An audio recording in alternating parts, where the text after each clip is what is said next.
When I woke up this morning, I was feeling pretty dangerous. Welcome back to Draftvice. My name is Walter, and in today's episode, we're talking about the Detroit Lions. Right? We're going to bite kneecaps and talk about the Lions. Talk about Dan Campbell and Holmes and their draft rolling in because the GM over there, Brad Holmes, he kicked a booty today. I say today. He kicked booty on this draft. All right. So Holmes, right off the bat, right, they trade for Jared Goff. They get 2 first-round picks. They trade away Matt Stafford, right? Just do a little bit of a recap. Don't have to go too deep into it. But just a reminder as we go into this draft class, this is what's happened with the Detroit Lions. So they're picking at 7. A little bit of rumor that they might have been willing to trade up to 4 for some reason with the Atlanta Falcons. They had a little call. It was on the, it was like a little bit of behind-the-scenes cam action where apparently the Lions called them up and they were like, "Yeah, no, we're making the pick at 4. Don't worry." I think that was some tomfoolery. I think that was Brad Holmes being Brad Holmes. But so what is Brad Holmes doing? So at pick 7, they keyed in on 3 guys they really wanted. Right? They actually hinted that at least one of those picks was also an offensive lineman. One of them was Penei Sewell, who they took, and one of those was another position. But listen, they took Penei Sewell, so that's what we'll focus on, right? I think maybe one of them might have been wide receiver or Kyle Pitts. We will see. Maybe never. But they felt like Penei Sewell was a transcendent talent, and why shouldn't they, man? This man is a big, moving bear, nice and jolly, tough, athletic. He opted out. They said it wasn't a decision that was very easy for him. It turned out to be the best thing for him. They went through the process. They didn't penalize players for opting out. They liked what they saw from him on tape, the athleticism, the ability to move. In fact, they said they couldn't remember a guy with his type of feet before, just like the athleticism, the ability to move with that body and that skill size and that size, and just like they were like, this is good. Toughness, they hinted they might have been willing to take Slater if it wasn't Sewell there, but again, they took Sewell. But it might not have been Slater. I'm just saying I think it was Slater because that's a guy who everybody seemed to be very high on outside of Sewell at tackle. Right now, Sewell compete for the right tackle spot, right? So going in, they went to the trenches. In fact, they did that 3 picks in a row. Trench warfare. That's how we're doing it in Detroit, folks. Trench warfare. Wow, this is the closest I ever got, man. You could probably see my boogers on that one. Sorry, folks. Don't rewind. Don't spend the energy doing that. Anyway, yes, they took Levi Onwuzurike in the 2nd round, Lynne Mcneal in the 3rd round, right? 2 D tackles. Levi Onwuzurike, 290 pounds, quick, athletic, Washington D tackle. And they were keying in on him. They were willing to they might have been willing to trade up into the 1st for this guy. They really liked him. He's going to be a gap shooter for their defense, man. He's got that speed. He's going to be a 3-tech going upfield. They want a guy who's going to go and get for the quarterback. They liked his instincts. They liked the way he found the ball, the power, the speed, and the way he can run for a 290-pound man. So Holmes ID'd him early in the process. He made an effort to get him sooner. That fell through. And personality, he's got fire to it. They like it. He had a little bit of a press conference. I recommend you go look up the press conference for Levi Onwuzurike, the prettiest name, I think, in their draft class. One of 2, because I think Ifeatu Melifonwu also has a very fucking sexy name. But yes, Levi Onwuzurike, right there, he had a very fire presser you should go check out. And it kind of gave a hint as to what his fire is. They said he was worthy of a 1st-round pick. Now, we all say that about every player, but they really felt, I do believe they were willing to trade up into the 1st round. They did hint that they were willing to trade up very high for him, and it just kind of never worked out. Lynne Mcneal was the other D tackle I had mentioned, right? Kind of more of a nose tackle, right? 6'2", big, 312. So, again, we're talking about like a 20, 30-pound difference between these 2 guys. He's able to move for a big dude, right? Both these guys have versatility, right? With Levi, you might be able to play him at DN, very similar to how Trey Flowers can kind of be used as both a D tackle, DN kind of a player. So you can get a lot of rotation amongst these guys at different positions. Lynne Mcneal is kind of like, hey, he's like a typical nose or no shade, right? You can play him at 0 or 1 tech, right over the center, right over the just off the center, and be able to eat up blocks potentially. They talked about the difference in scouting D linemen. In some schemes, you might have a guy who's a 2-gapper, right? Guy whose job is to be square and be firm at the point of attack and hold the line. Hold the line, everybody! That's kind of what you were expecting with the last team, right? With Danny Shelton and Trey Flowers, guys were going to go ahead and 2-gap and hold their line, hold their gap, make sure you can't run on them. There might be a little hint here that maybe this scheme is a little bit more 1-gap, a lot of get upfield, you want explosiveness. Because both the guys they took were very explosive. You could play Alim McNeill at 3-tech. And actually, I was kind of intrigued by that concept, right? Like, if you had like him as a big 3-tech, I think that'd be an intriguing move. Because he can get guys back, and so can Levi Onwuzurike. I think there's some question maybe Levi Onwuzurike maybe can play D-end on some teams. Levi came from a defense in Washington that sometimes ran a lot of like, we're going to drop 8 and rush 3. And he had to get through a lot of a mess on the defensive line, against offensive linemen, and get a lot out of double teams. And, if he's able to go ahead and create the pressures he got, getting double teamed a lot and kind of being in this weird, 3-man rush, I think, again, if you're on a team that probably isn't doing that, has some solid coverage, he's going to be a very tough guy to block up. And if he gets matched up one-on-one with somebody, which I think is the plan, he's going to create a headache for some offensive linemen. Again, his movement ability, his speed, his straight bull rush ability, he's going to knock some dudes on their booty. So between Lynne Mcneal and, again, he hasn't played nose tackle very long, previously played running back, linebacker, baseball player. Yes, he was a baseball player. I don't know how it has anything to do with this conversation other than he played baseball. And he looks like a square 2-down run stuffer. No, that ain't the truth. He's got pass rush to him. He's got a good first step. He's going to create a little bit of pressure on the inside too. There's a lot of talk. Maybe he's like a discount Vita Vea kind of deal. He tested very well for a man his size, which is like 320, kind of big dude. Again, he's got some pass rush moves to him as well. He's got a solid hand usage. Again, clearly interior pass rush was something they were looking for. They said it in their presser. They want to pressure the quarterback, and doing so through the middle is sometimes the best way to do it. Remember, they traded for Michael Brockers. They got a lot of interesting D linemen, edge rushers on this roster, so I think it's a very good maneuver to go ahead and get 2 D tackles on day 2. Day 2 is not finished yet then, folks. They took Ifeatu Melifonwu out of Syracuse, right? Ifeatu Melifonwu. They called him Iffy, which is kind of a weird nickname. Like, that's my buddy Iffy. He's a little iffy. I don't like that. An iffy corner? No, we want a good corner. He is a good corner. Ifeatu Melifonwu is a good corner. He's not an iffy corner. He's a good corner. At least in my opinion. I liked what I saw from him, especially if you go ahead and watch him play North Carolina. He went up against Diami Brown, guy who went in the 3rd round as well. But there were people talking about him as a second round pick, or even potential top 50 pick. Good movement skills at face by Ifeatu Melifonwu, right? He's got very good movement ability, very good in off coverage, very good in off man, off zone. And if you're good at that, now we're just trying to teach you how to jam guys at the line of scrimmage if we're having you play press. A lot of guys, a lot of people look at him, they look at his size, like, oh, he's a press man corner. I don't think so, man. Like, if you look at what he did really well, like, yes, he could definitely be a very good press man corner, but that wasn't even what they were requiring him to do at Syracuse. Now, granted, Syracuse was probably not utilizing any of their guys very well, but that's besides the point. Ifeatu Melifonwu. Oh my God, the sexiest. You just say that. It sounds like music. Ifeatu Melifonwu. Yeah, it sounds like a French musician. Hey, it's Ifeatu Melifonwu. Hey. Anyway, they mentioned versatility. Again, they have Aaron Glenn there, right? Formerly of the Saints. You saw the development from all the DBs on the Saints, right? Marcus Williams, Marshawn Lattimore, Chauncey Gardner-Johnson, Eli Apple, Janoris Jenkins. They constantly found Patrick Robinson. They found guys to work really well on that defense. They found defensive backs they were able to coach up. Well, who used to coach them up? Aaron Glenn. Well, now he's on the Detroit Lions as their D coordinator. They got Jeff Okudah there. They got Amani Oruwariye. They the other corner who they had, I just had it in front of me.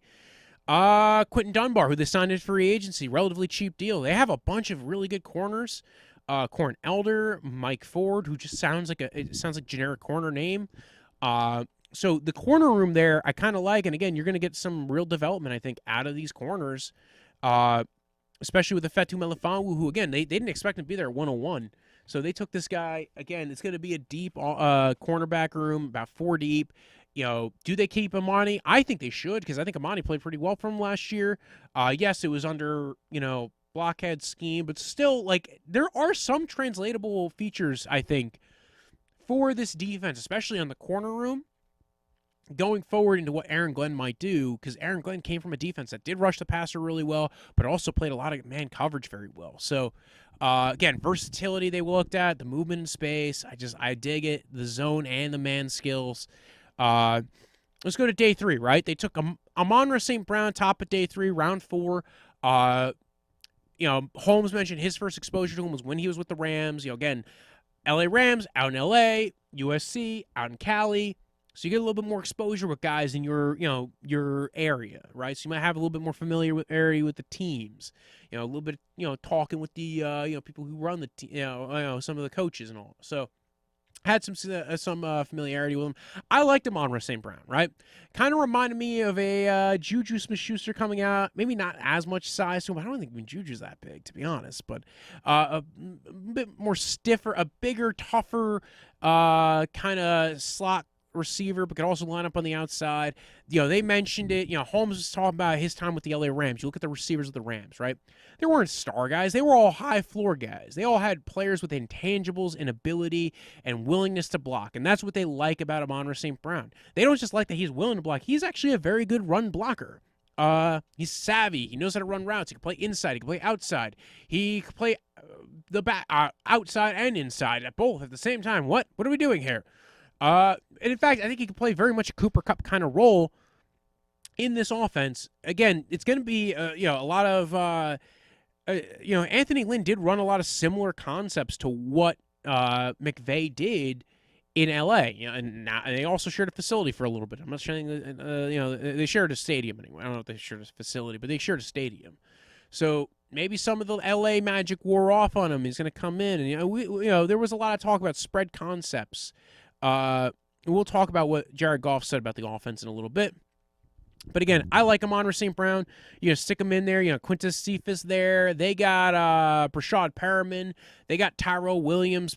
Tyrell Williams and Brashad Perriman are both big speedsters. So you're going to have them go and run 9 routes all the time, right? Now, granted, Jared Goff's your quarterback, so you might not always be able to hit those 9 routes, but at least they're there.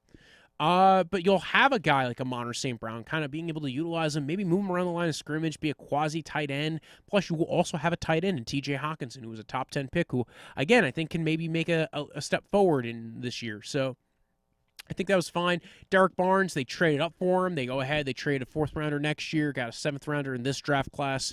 So they get up, take Derrick Barnes. They liked him. They like the intangibles. They like the old school demeanor with the new school athleticism. They dig it. They think he's a football player with talent and intangibles and ability. And this is what they looked for with everybody: the athleticism to be able to do what they want. Again, all the guys that they drafted were very high RAS guys, right? Guys who are very athletic for their position, or the combination of their position and size for their athleticism and size for their position. They looked for football players who have talent and potential to grow, and they looked for mental makeup. And again, I think that was a big deal for them. So they went up and they got Derrick Barnes out of Purdue, linebacker. They even mentioned he did rush the passer a little bit, so he's going to be maybe a downfield kind of guy, but he has the athleticism to move around very well. And then they also drafted Jermar Jefferson in the 7th round, instinctive, smooth, slippery runner out of Oregon State. So again, I don't think he's going to be a big deal. They did just release Kerryon Johnson, right? Now he's with the Eagles. So I don't think that means much. I think it's more of their belief in Jamal Williams and DeAndre Swift. And maybe this 3rd round guy, maybe the 7th round guy is going to compete for a spot on the roster, maybe as a returner. Because again, Kerryon Johnson, great out of the backfield, but he wasn't really much of a returner kind of guy. I think they're looking for guys who can maybe come in and compete for roles on this offense and on special teams. That really wasn't something a Carry-On was a very big contributor on, as far as my memory goes. So a couple other notes, right? They get rid of Carry-On Johnson. It does sound like DeAndre Swift's going to be a big part of this offense. And I mentioned Jamal Williams. I think they could utilize both those guys out of the backfield at the same time, and very much like how Jamal Williams is utilized with Aaron Jones out of the backfield at the same time sometimes in early on LaFleur career. His first year there, he had Williams and Aaron Jones coming out, and Williams would be blocking, and then this one would be blocking and catching out of the backfield. And I think both those guys, they have pass-catching assets to them, so I think there's something to like here about the weapons they have. Other notes from some of the pressers, it doesn't sound like they'll be trading back too much or trading down, because they mentioned that they'll, if they see a player that they like on the board, they're not going to trade down. Usually what that rings to me when somebody says that is that, because again, most of the time there's a player you like on the board, right? Like, if there's a player we like on the board, well, you probably like somebody. If you're on, second round, there's probably somebody in this draft you like. So it doesn't sound like they'll be big on trading down. Sounded like they were definitely more eager to trade up. Remember, they mentioned potentially trading up for Levi and Onwuzurike. They mentioned they had players they wanted to trade up for multiple times. They only had 6 picks in this draft. In fact, ended up getting a 7th when they did the weird trade with the Cleveland Browns. Maybe potentially affected their reasons for why they did or didn't trade up or down in this draft class. Now you look at their D-line room, Tyrell Crosby, right? They went ahead, they drafted Penei Sewell. They have Taylor Decker. Holly Pui Tui Wada Vaitai is now going to be the right guard. They have Ragnar, who they extended to be their center for the future. And Jonah Jackson, left guard, has played really well last year. So, again, he's going to be going to year 2. So they got a cheap left guard. They have Vaitai. They have a cheap right tackle. They have Decker, who got extended. They have Ragnar, who's extended. D-line room's also looking kind of sick too, right? They have Romeo Quora as their edge rusher, gave him an extension, $13 million a year. They drafted Lynne Mcneal. They drafted Levi Onwuzurike. They have Michael Brockers, who they traded for from the LA Rams. They have Trey Flowers, who was, signed in free agency a couple years ago. I'm sure they're going to get some usage out of him and maybe trade him a year or two down the line if he doesn't really work out for them. Julian Okwara, Romeo Quora's brother, was drafted last year, so maybe he takes a step forward. Deshaun Hand's still on the roster. Nick Pennicini is still on the roster. John Pennicini is on the roster. D-tackle, kind of more of a run stuffer for him. And I think he was actually a late-round guy or maybe even an undrafted dude last year. Charles Harris, a reclamation project, formerly of the Miami Dolphins. Maybe a rotational dude. So D-line looks kind of fun, right? It's a lot of fun, interesting, movable pieces on the D-line. Linebacking room is kind of interesting as well. Alex Anzalone follows Glenn up from the New Orleans Saints. Again, Alex Anzalone, when he's been on the field, has been very good. I think he's going to be more there as a player's coach, and maybe if he gets to come in and be healthy, he will be fine. He probably, again, he had a lot of health issues when he was in New Orleans, and in fact, that's why he fell to 3rd round in the draft when he came out.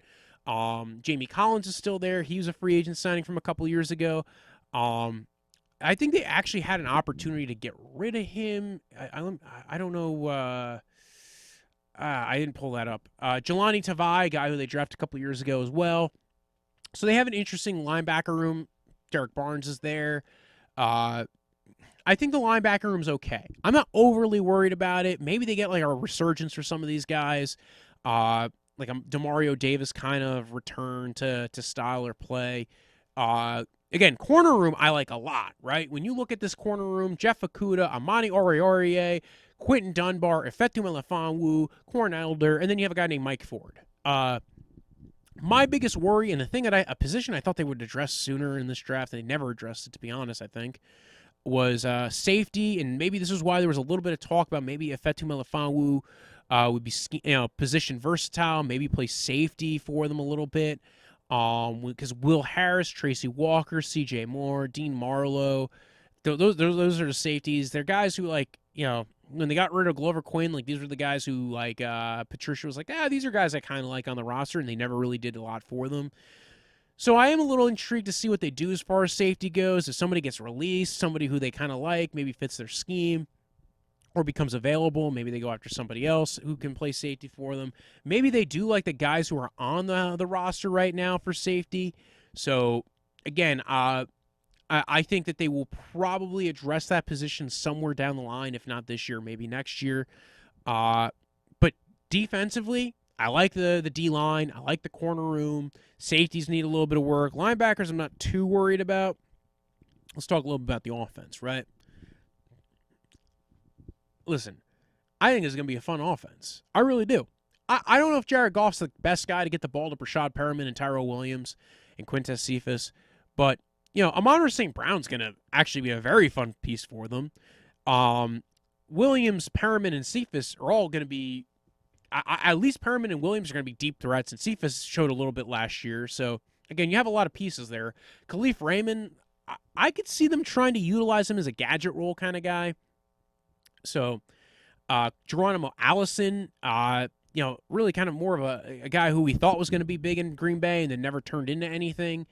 But now he's competing for a roster spot here, maybe as the third or fourth wide receiver. I kind of like the idea of maybe Geronimo Allison, having something. Like, again, like if you find a way to utilize him, we saw Robert Woods kind of develop both in Buffalo and then over and really take a leap forward with the LA Rams. The tight end room's kind of fun too. You have TJ Hawkinson, Darren Fells. Both tight ends have been fun, different ways of good, right? Darren Fells has been a solid tight end in the past, right? Solid pass blocker, kind of catch out of the backfield, be like kind of like a safety net. And TJ Hawkinson was a top 10 pick. Maybe you see a little bit of development from him, right? There's talks already about Tyrell Crosby being traded. We talked about the running back room a bit. Again, it's weird they couldn't get anything. Even like a 7th round pick for Kerryon Johnson or a pick swap, nothing. I don't know. I think that's a little weird. Because I know I know Miami Dolphins made a claim for him, so I'm shocked the Miami Dolphins didn't even make a call for him or something. If they really wanted a guy like him. Drake Jackson was a UDFA who they took and picked up, and I kind of like I like that pickup. Be the backup for Ragnow. He's not a big center, but again, it's a solid backup to Ragnow. And just to kind of fill out that offensive line room. I'm a little shocked that they're looking to trade Crosby, but I think it's kind of like banking on the fact that you're really not going to play him. He played a bit last year. Maybe teams have gotten a shot to look at him and be like, you know what, we want a guy like him on our roster to come in and compete for a spot. So I get it. I don't know who you're trading him to. Maybe the Pittsburgh Steelers, because they did not address their tackle position very much in the draft. So overall, I kind of like what we see here. I think this is going to be a team that's going to come in and compete. I think there's going to be times where you're going to be like, oh, wow, like this team, what the heck? They're going to be like I think they're like the Carolina Panthers were last year, right? They're going to go in. They're going to go ahead and make some teams really fight for their wins, right? This isn't a pushover team.